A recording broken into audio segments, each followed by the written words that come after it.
Hello and welcome to On the Bench, the only sports discussion show for the Lincolnshire and Humber region. My name is Rachel Chadwick. And I'm Rob Underwood. As always, we're here to take a look at sports stories that have been making the headlines this week. Joining us in the studio to share their views are Grimsby Town legends John McDermott and Dave Boylen. Welcome to you both. Thank you. John, 754 appearances for Grimsby Town over your career there. And you're a bit of a local hero, really, aren't you? Yeah, it's down to Dave.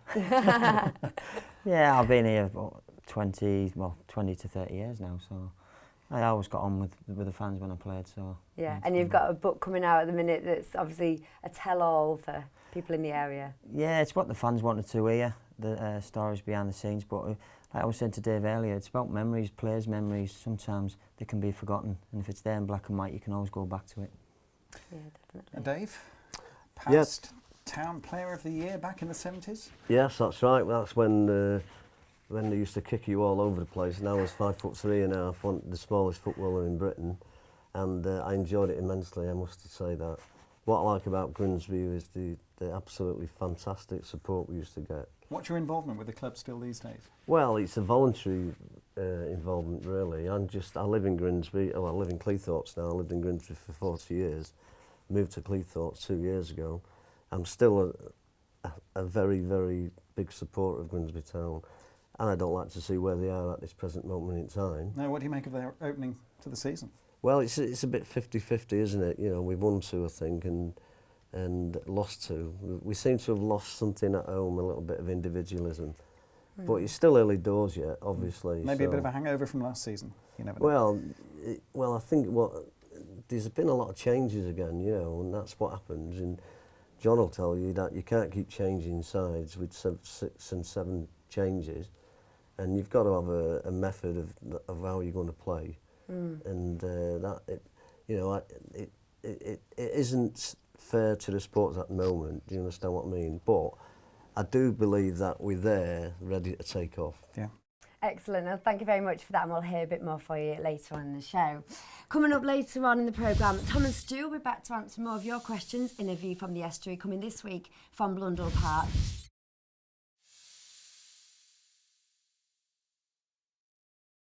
Matt Denson went along to William Barcroft Junior School to learn about how sport is being implemented at grassroots level with the children in our region. Yes, all that coming up shortly, but first let's take a look at the stories that have been hitting the headlines this week. Well, on Friday night, Chelsea had the European Super Cup snatched from their grasp when Bayern Munich scored with the last kick of injury time to take the game to penalties. Bayern won the shootout 5-4. And Liverpool legend Alan Kennedy was in Grimsby as a special guest at the Artie White Foundation's annual dinner. He said the night was a great night for Liverpool fans and footy fans in general. But the story, of course, that's really caught our attention this week is the revelation in a recent poll that showed 81% of those surveyed felt that attitudes towards people with disabilities have failed to improve since the Paralympic Games. At the closing ceremony of the Games, International Paralympic Committee President Sir Philip Craven said that these Games have changed us forever. But the chairman of the charity Scope has said that the jury is very much out on this and whether disabled people's lives have improved since the Games. John, what's your views on this one? I just think it's, you know, there's a lot of finance involved in it as well. You know, I think when I was reading about the Scope, they were saying something like £2.8 billion have been cut from the financial side of it. So a lot of people are struggling a little bit on the money side of things. So I think that's obviously had a big, massive effect on people getting out of sport and, you know, even into the clubs themselves. Dave, what was your reaction? Well, I think it's sad, really, that has happened after such a fantastic Olympics thing, and the money should be made available. It should be, but it doesn't happen like that because I was a youth worker for nearly 20 odd years after coming out of football, and we found it very difficult just to get normal run-of-the-mill Olympic things, you know, training things, and these poor people haven't got a chance. The way I look at it, and people should be brought to heel over it, government-wise. These should have a chance like everybody else, especially after last year's games and everything. It really is sad. And John, obviously you've got your involvement at Grimsby Institute as a sports coach, so what's your feelings on it at a local level? I think it's still new. You know, I think like as a football coach, football's been going for years and years and years. I think disability sports, it's still new, and so then you're looking at the quality of coaches. Have we got these quality coaches? You know, I mean, I'm an A licensed coach, but if someone turned up and said, John, you've got 15 to 20 disabled people here, can you put a session on? I wouldn't know how to do it. And then again, it's the equipment. I mean, you could have the perfect facility, but the equipment's, you know, alone. I mean, we've got 10 wheelchairs there. I think we paid £10,000 for. So again, we're going back to expense. I mean, this is an institute. What about the normal day-to-day youth clubs and stuff? They can't do it. Well, it's a contentious issue once again. As always, we'd love to get your story on this one. You can contact us on Twitter @OnTheBenchTV or on our Facebook page. Thanks to @JacePlaySport, who tweeted us after last week's show, feeling as though we were a little bit harsh on the Aussies when we were discussing our British team's success. On that note, here are Tom and Stu answering more of your questions in A View from the Estuary. Hello, with the new football season well underway, we bring you this week's edition of View from the Estuary from Blundell Park, the home of Grimsby Town Football Club. Would you prefer the Qatar World Cup to be in spring or winter, as hinted by Sepp Blatter? The World Cup is known as a summer sporting event. You can't just change it because they've picked somewhere where it might be a little bit warm. You've got to look, there was plans of having air conditioning in the stadiums as well to turn it down to around 25 degrees. When it was awarded to Qatar, you know, they knew the temperature of the country, they knew the sort of culture there and the environment, so they've just sort of kicked themselves in the shin, if you like. I think the way to go about it would be maybe still have it in the summer, but have the kick-off times at night, because then, you know, it'll be cooler, there won't be as much sun around. You know, a 7:45 and a 10 o'clock kick-off. Will that be good enough? It is for me. And of course, it's not affecting the European leagues. Are Man United strong enough to win the Premier League without making signings this season? The squad's good enough. By far, they won the league last season. The only problem is, for Manchester United and David Moyes at the minute, is the midfield. Yeah, you have to feel central midfield is the weakest part. I mean, they've got 5 or 6 players that can play wide, 4 players that can play up front. Defence, I think they're covered.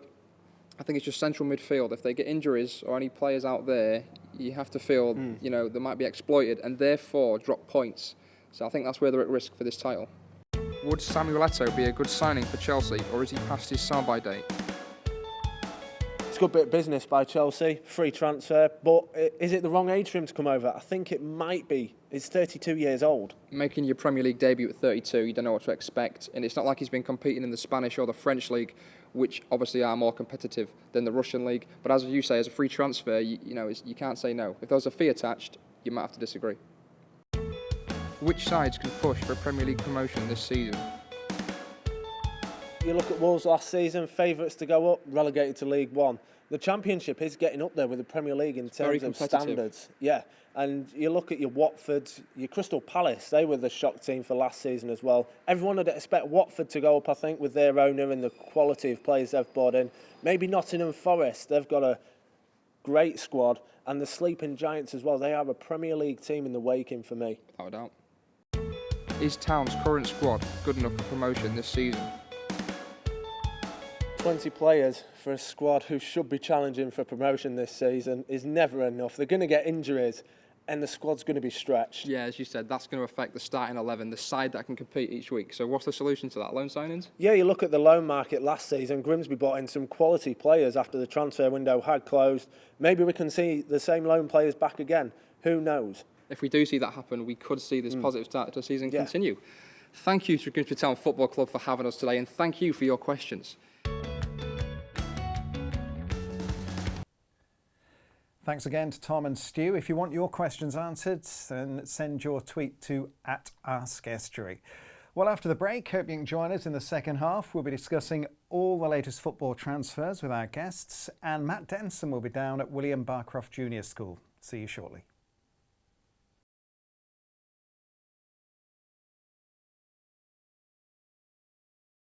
Welcome back to the show. Now, one of our guests here with us, Dave Boylen, is part of the Artie White Foundation, which we mentioned earlier on in the show. Dave, can you tell us a bit more about the foundation and who it's designed to support? Well, I'll briefly go through the history of the foundation. It was named after a gentleman called, obviously, Artie White, who died tragically at the age of 52 when he had an heart attack. So what we did for him, for his family, we had like a farewell thing, and it went that well because he was such a popular guy that we decided to do it every year as an after dinner talk, helping local deserving causes. 17 years later, we have now raised £750,000. It's been that absolutely a successful thing. And that money's going where? That money goes to local deserving causes, youngsters who've got, unfortunately, tumours and cancer. At the Christmas time, we have Christmas hampers for deserving people. We send people to specialists, help them with the cost of it, all over the place. And there's a lot of things that we do for people which we can't put out publicly, you see. It's wonderful to hear, and it's wonderful to know that money's going to a worthwhile cause. Thanks, Dave, for now. Well, sport at grassroots level is a subject, of course, of keen interest to many around the country. Matt Denson went along to William Barcroft Junior School this week to talk to the children and the teachers there about sport in their school. Take a look at this. Grassroots sport. What do we know about it? Where's the inspiration come from? Well, I'm here today at William Barcroft. They're going to teach me one or two things about sports and how it all starts. Come and join me. Let's go and learn a thing or two about sport.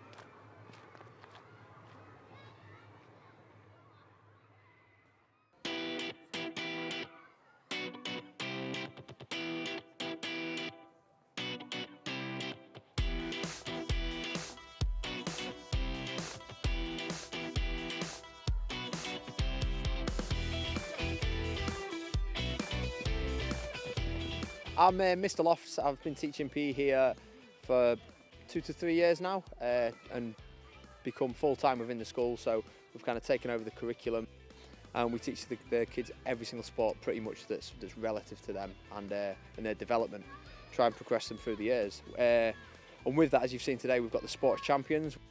We take 4 events over the year group, so the full class will do say standing long jump, sprint, hurdles, and then a throwing event, and we give them points. So first place will be 5, second 4, and so on. Top 5 get marks, and then you get a score for the all round. So it's kind of an all round. We don't want to just specifically say you're the sprinting champion or you're the throwing, because at this age we kind of want to get the kids involved as much as we can.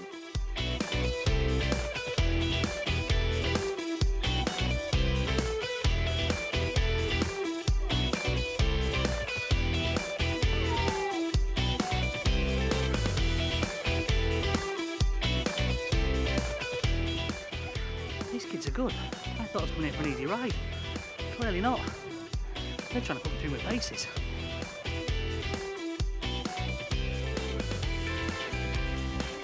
Is that right, guys? And then just push.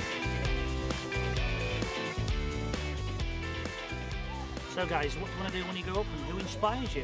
My favourite sport is tennis, and the person who inspires me is Andy Murray. Andy Murray, very good choice. What's your name? Charlie. My favourite sport's football and Van Persie. Van Persie, okay, very good. My name is Estuary, and my favourite sport is sprint, and who inspires me the most is Usain Bolt. Usain Bolt, again, very good choice. My name is Bethany, and I like football, and who inspires me is Lionel Messi. So we had a great afternoon here at William Barcroft Junior School, learnt a lot. The kids have been just inspirational. Some of the sports and some of the knowledge is fantastic. Well, we've all had a good afternoon. Thank you very much to Mr. Lofts, the teacher. And listen, thank you to all the kids. Had a really good afternoon. They are all sports champions. Some potential sports stars of the future there, let's hope so. I think they gave Matt a bit of a run for his money. Now, this week saw the close of the transfer window in the English Football League. An exciting period of change for some, but a tense period of hope for others. In a moment, we'll take a look at some of the big summer transfers with our guests. But first, in the news this week, it has been suggested that the transfer window should really close before the start of the season. Dave, what's your thoughts on that one? I agree with that suggestion. I do think that the transfer window should be shut before the season starts. And everybody's like on the same ladder, if you like what I mean. And I do really think that would be a good thing for football. Yeah, and John, do you agree with that statement? I do and I don't. I think sometimes, obviously, on the manager's point of view, you might have been chasing a player for months and months, and you know, and the player's obviously waiting out for the last minute, for the best deal he could possibly get. But I can agree with what Dave's saying. This manager's got there, he's got his team settled, he doesn't want any more disruption. That's right. And then I think a lot of agents play a big part in the day-to-day of football now, and I think sometimes it's out the manager's hands, it's out the player's hands, and it's the agent in the background who's doing all the dealing, wheeling and dealing. Once again, it's been pretty well one-way traffic, hasn't it? Overseas players have flooded our market, with one big exception, of course, Gareth Bale. Yes, he's gone abroad, hasn't he, to a world-famous team, hasn't he? So every footballer, John's been a professional, I have. Real Madrid are one of them teams that, you want to play for them, and good luck to the lad. Yeah, I think it's that kind of deal that you couldn't really pass up on, but a world record-breaking transfer, €100 million it's crazy, gone for. Isn't it? It's just madness, really. I mean, it is a business at the end of the day, isn't it? So. Yeah. Well, John just said there about agents play a huge part now in football since we were in the game, really. Well, not so much John, but certainly my time there was no agents. Yeah. But these guys pull the strings all the time. They really do. Fans have a big say, don't they? Arsene Wenger's come in for some criticism from fans for not spending money. Let's look in a bit more detail at how teams have been spending and who has best benefited so far. John, what about Liverpool? They seem to have spent wisely. They have. I think what he's went and done is he's he's got players that suit his style of football that he wanted to bring in. He likes this the 4-2-3-1 system, which he's always been brought at Swansea and stuff. And the players he's brought in are comfortable at doing that. He hasn't just brought household names and thinking, right, let's see if they can adapt to this. He's been quite clever. He's gone from early doors, and it's paid dividends for him. I think the same way about Liverpool. Like, their manager's a top-class manager. He came from Swansea, and he learnt his lessons. He learnt how to be a football manager in a high-profile position, and it's took him a couple of years at Liverpool. I think he's been there now. But they've given him that time, haven't they? Yeah, they have. They've been really patient with him. My team's Manchester City. That's where I was brought up. I don't agree with all this money, but City have spent an absolute fortune again, haven't they? And it seems to be looking every year with Man City what kind of players they've got. Money's no object to them. It's ridiculous, really. I think I'd like to see that Man City used to be, where they were developing younger players, but they had top world-class players as well, but not every position. They see there's that much pressure on managers now that they've spent loads of money that if they're not getting results very quickly, they've gone. You know what I mean? And there's no time at football clubs now. It's all a great big mad rush. It really is. I suppose an example of kind of bringing players through the ranks is Arsenal. I mean, they've come under quite a lot of scrutiny the last 2 seasons in terms of they haven't bought. He's been under a lot of pressure this transfer window in particular to spend.